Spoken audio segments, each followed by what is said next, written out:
Hello guys! Hello Pisces, Scorpio, and Cancer. Welcome dito sa aking channel, Kapalaran 888. Welcome guys. Alamin natin kung anong messages, vibration, gabay energy para sa inyong lahat. Ito ay general reading. So pwede kang makaresonate, gamitin mo ang iyong intuition sa panunood. Okay. Water sign, Pisces, Scorpio, and Cancer. Victim consciousness number 12.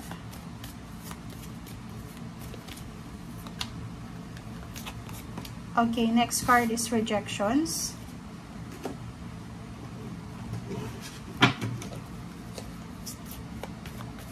Okay, so ito ay weekend reading guys. So, pwede kang makaresonate Saturday or Sunday. So, depende sa kung ano yung energy na lumabas sa'yo or ibigay sa'yo ng tarot.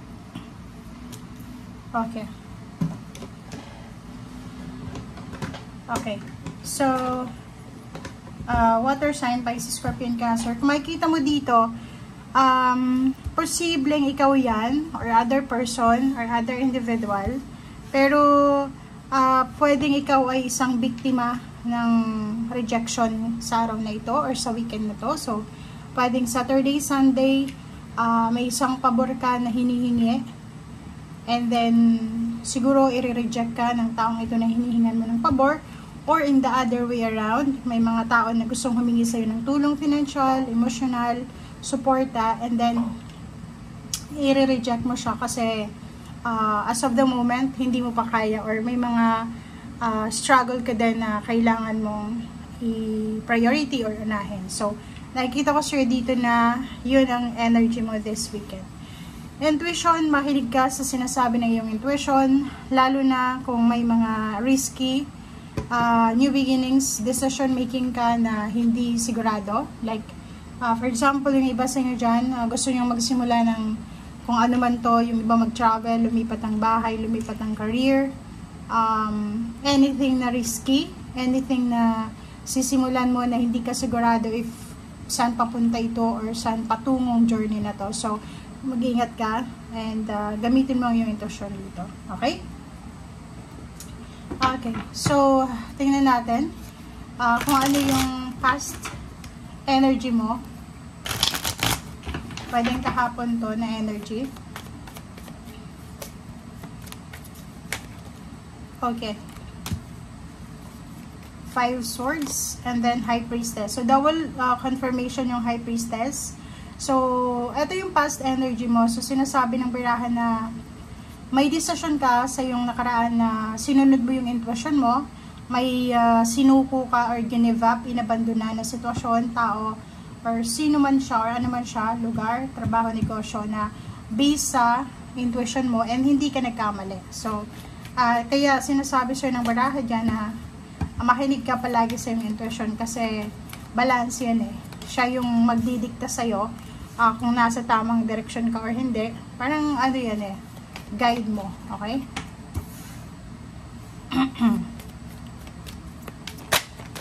Pisces, Scorpio, and Cancer. Nakikita ko siya ngayon na posibleng ang iba sa inyo dyan kahit weekend is busy sila sa ginagawa nilang trabaho, proyekto, if you're a business person.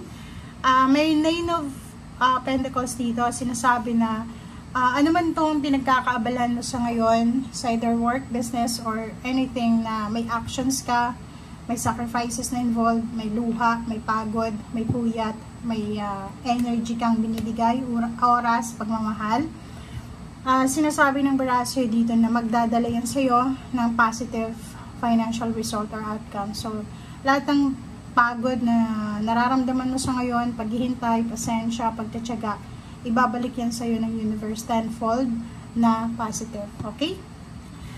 Isang fire sign Leo, Aries, Sagittarius ang nasa likod mo. It's either sister, brother, siblings, parents, relationship. Suportado ka sa kung anong endeavor, journey, adventure na gusto mong mangyari sa buhay mo.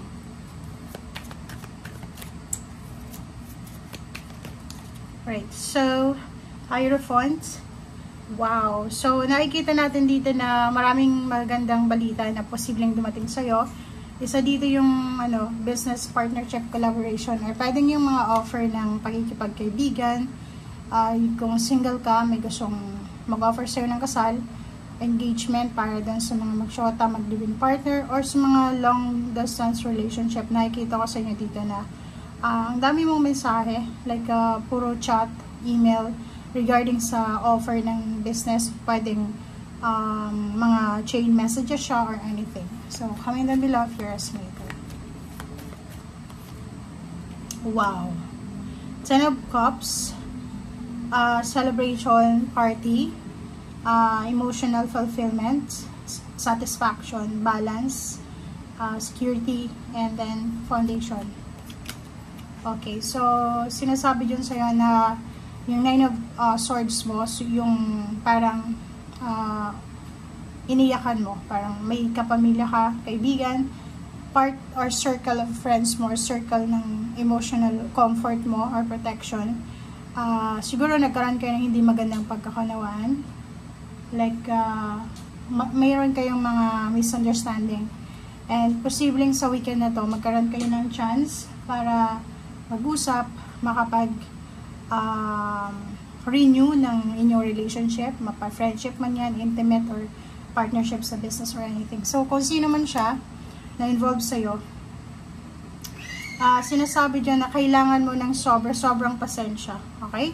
Be patient. And then, yung 2 of Swords dito, sinasabi sa'yo na maraming balance, and then yun, parang Libra energy. So nakikita ko sa'yo dito na isang Libra siguro ang posibleng papasok sa buhay mo para bigyan kanya ng comfort, ng assistance. Siya yung pwedeng magbibigay advice sa'yo, siya yung magdadala sa'yo ng balita or good news, or pwedeng siya yung magdadala ng kapayapaan sa buhay mo ngayon, lalo na kung hindi masyadong payapa yung pakiramdam mo. Okay? So, you're protected, you're guided, you are loved. Nandito yung angels na sinasabi sa'yo na if in case maraming confusion, hindi mo masyadong gamay yung nangyayari sa ngayon, iweigh mo yung circumstances sa buhay mo, iweigh mo yung pros and cons, and yun, sumunod ka sa sinasabi ng intuition mo.